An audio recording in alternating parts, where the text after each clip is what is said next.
My fellow New Englanders, tell me in the comments below if you're like me and on November 10th, you have not yet put your heat on. Who's with me? Hey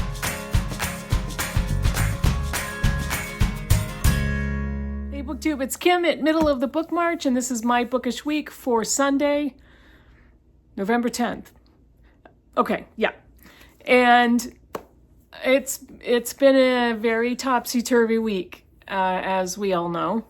We had our election on Tuesday. I'm not going to really say a lot about that. There have been so many booktubers and content creators who have posted their thoughts and their ideas, and I don't have a lot to add to it. It's not a good feeling. Not a good feeling in this house. So that's all I'm going to say for right now. I lied. All I'm going to say is this. I have tried to stay off social media. I have given advice to friends just to stay off of it, at least for the first couple of weeks after the election. And I've been pretty successful at that, but I have caught a few videos here and there, even on YouTube, even on the algorithm suggestions and stuff that I didn't escape fast enough.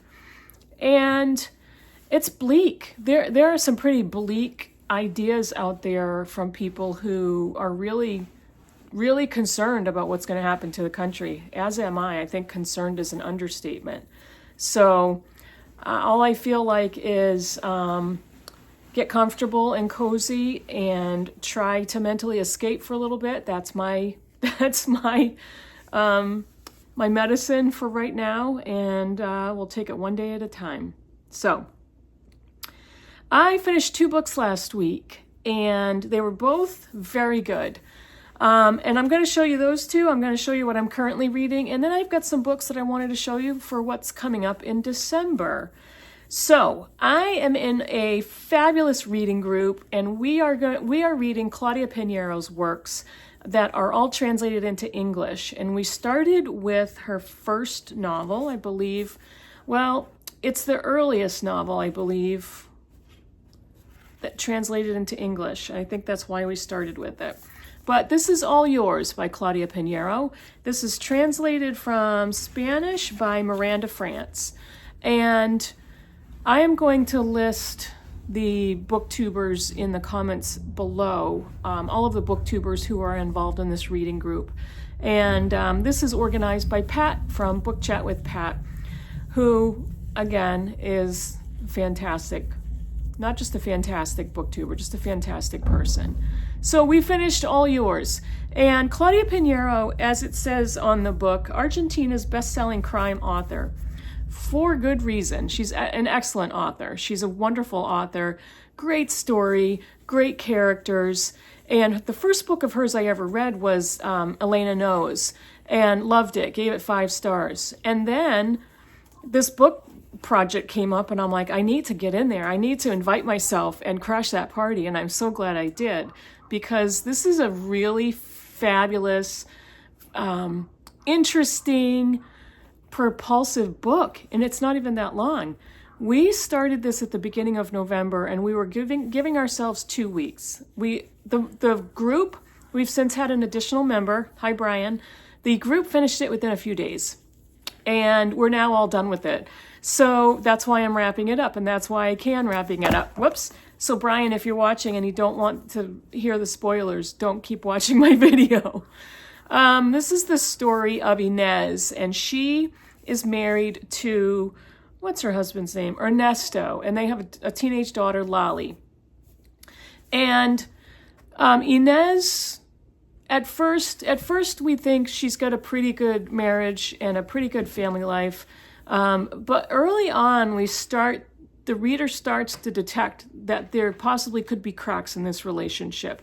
And cracks in this family, it's far more dysfunctional than Inez gives it credit for in the very beginning of the book. And then we also figure out early on that how reliable is Inez as a narrator for this novel, which she is the primary narrator. And it's just watching the what's the word I'm looking for? Watching the descent of the text and the monologue, the inner monologue of Inez, watching the falling apart of her marriage, because eventually, very quickly on in the book, we find out that, yes, Ernesto is having affairs on his wife. And she does discover some things. She does a lot of snooping. She does a lot of amateur crime solving. And among all this is their daughter, Lolly. And the book usually flips between Inez's story and Lolly's story. And Lolly's is all in dialogue. So Lolly is almost always talking to another person. And Pineiro writes this in such an interesting way because she doesn't spell out all of the dialogue. In between sentences, she puts 3 dots. And that's typically when Lolly might be talking to somebody and she doesn't have a response and she doesn't say anything right away. And so we know that the other person has said something again, and then another 3 dots. So it's kind of a, excuse me, it's kind of a signal that Lolly's thinking. She's not really speaking at that time. And then we flip back to Inez's chapters. But we also read what Lolly actually thinks of her parents, her father and her mother. Fascinating stuff. Remember, this is a teenage girl. But Inez eventually, once she realizes what Ernesto is up to, she has some things that she decides to do. And sorry for the coughing. Maybe it's because I haven't put my heat on. I don't think so. But Inez decides that she's going to take action and she's going to confirm whether her husband is having affairs and with who. She follows him one night and witnesses something horrible. And that's all I'm going to say. But Pineiro's writing is fantastic. And I love how she crafted the story. I love how we see the development of these characters. I really like how she showed us in words Inez's personality and kind of Inez's breakdown or de-evolution. What's the word I'm looking for? You know what I mean. The kind of the slide of Inez's train of thought as to what she's thinking and how she's thinking it during the story. Now, the one thing that I have a problem with, and I don't necessarily think it's the writing, I think it's the translating. This is translated by Bitter Lemon Press. No, it's published by Bitter Lemon Press, but it's translated by Miranda France, who I believe is a British translator. There were a couple of words and phrases in here that were very clearly British in tone and in usage. And that kind of was jarring to me because this is an Argentinian author and it's set in South America. So to read a term like blimey that's in the story, it's like, wait a minute. This is a Spanish character and a Spanish author, Argentinian author and Argentinian character. And it doesn't make sense to read the word blimey in the translation. There's also the word rubbish, as in that's rubbish. And that's a very British sentence format to use rubbish as an adjective. And it just did not fit in with the tone of this author or the story. So, interesting. I'm sorry for the coughing. I might get up and get a glass of water. So that was my quibble with this book, but it had nothing to do with the writing or the story. That was simply the translating. The second book I finished was my audiobook, and that was How the Word is Passed by Clint Smith. And this is a book about slavery in the United States, kind of the narrative history or some narrative history. The book is not super long, but it's some narrative history of Smith traveling around the country and visiting different historical sites or plantation museums or different locations around the American South and even some in the North, talking about the generational legacy of slavery and how we look at historical characters and what is wrong with American history, that we were not taught all of the realities and the facts about slavery. And some of the most effective things that this author does is he visits places like Monticello, the Jefferson plantation, which is now a historical landmark and a museum. And he talks at length with exhaustive research, with fantastic research, about the number of enslaved people that Jefferson bought, sold, and traded. And he sold people in order to settle financial debts. He had very, very many financial issues in his lifetime and went into a great amount of debt and actually sold in people to settle those. He gifted people as presents. He, of course, notoriously fathered 6 children or more with Sally Hemings, who was an enslaved woman on his plantation. But he's also one of the developers of the Declaration of Independence. And in high school, well, in school history classes, we learn about him as a great man and a founding father. Clint Smith in the book goes on to talk about other trips that he took and other historical landmarks. He talks to people. He talks to people in the American South about monuments to Confederate military leaders. He visits schools that are named after Confederate military generals, that a majority of students there are Black children. He discusses, he talks to different museum guides who are African American to get the information that they're imparting on historical landmark visitors or museum visitors. And he hears some of the comments that these visitors have said to different museum guides and how these guides have reacted to that. He talks about so many contemporary topics of how we as Americans in contemporary society feel about slavery, the impatience that white people often have for the topic of reparation or the topic of generational trauma when it comes to slavery. And it's just a fascinating book, and it's extremely well written. I listened to it on audio, and Clint Smith, the author, narrates it. He was not the best narrator.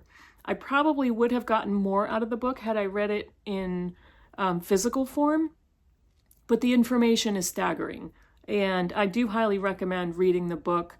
I don't know if I don't think there are pictures that I missed out on, but it should and could be required reading for Americans who, like me, who believe their historical education was twisted and full of holes and absent, and really appreciates revisionist history.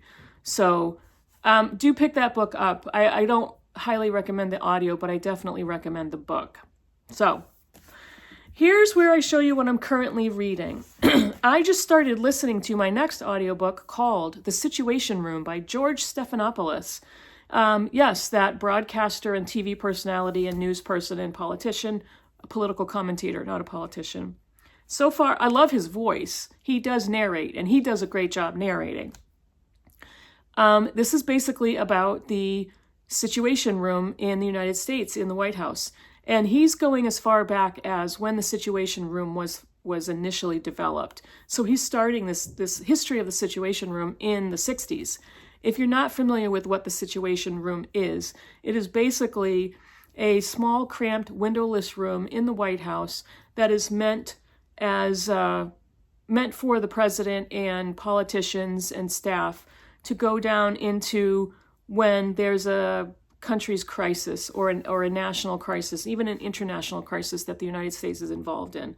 It's kind of the quote-unquote war room, highly confidential, but this started back in the 60s, and so far it's pretty fascinating. At this point in the book, I'm up to the Nixon years.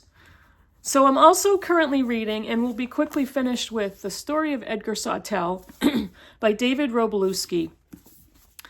This is sort of a reread for me because this came up in my book group many years ago, and I didn't finish it. I started it, didn't get very far, but didn't finish it. Now I have about a quarter of the book left to go. So I'm almost done. I've gotten through it. And I'll be wrapping this up next week. I have to say, if you are a dog lover, oh my heart. And I I've had dogs, and my favorite dogs are big dogs, and my heart throughout the whole book has just been thumping. So I am going to say that about it. I did just start the second book in the Court of Thorns and Roses series. This is A Court of Mist and Fury by Sarah J. Maas. And I'm going to continue for as long as these books entertain me. Fantasy is my go-to these days, especially after the last week, just to escape, just to get into a whole different magical world. So I did just, I'm in the very, very early chapters, 1 and 2 on that one.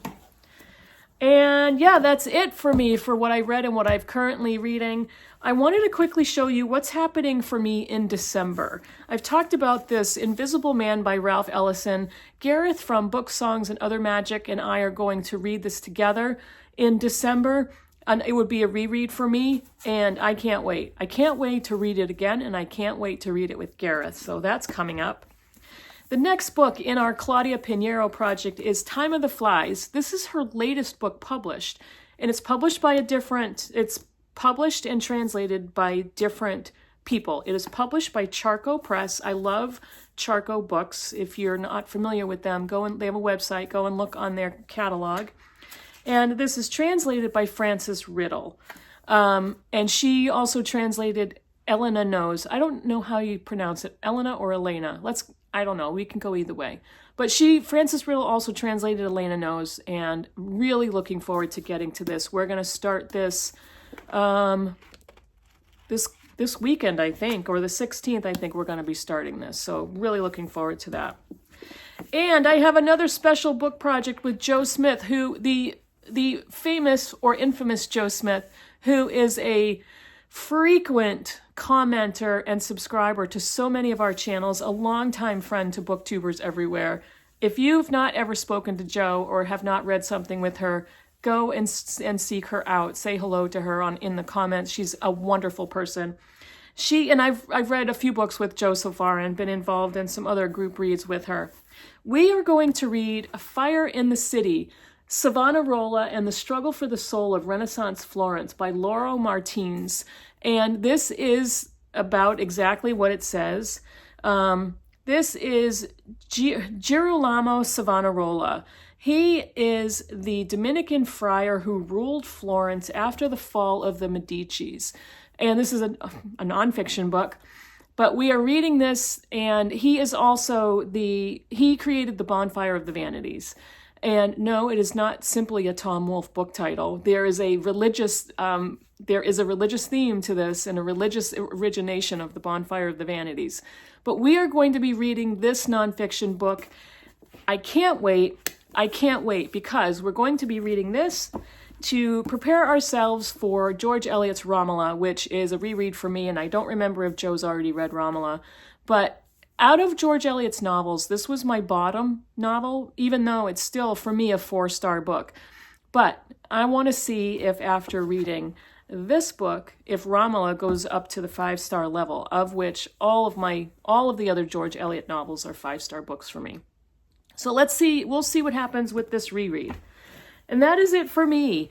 Starting in January, I am going to taper way back on buddy reads and theme months on BookTube.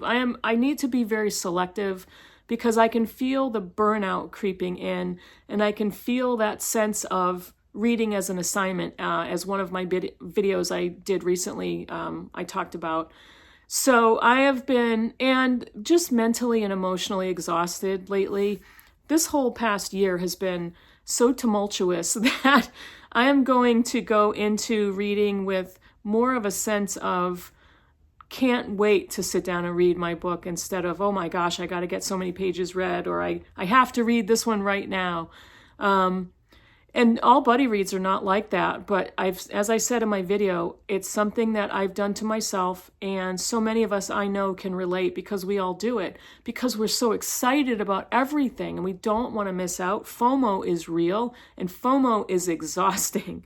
So starting in January, I'm going to be reading much more for my mood, picking up whatever I want, and not even rushing through something, just reading for my edification, for my learning, and for the joy of reading. So Let me know in the comments below what you think of any of the books that I showed you or any of the topics I brought up.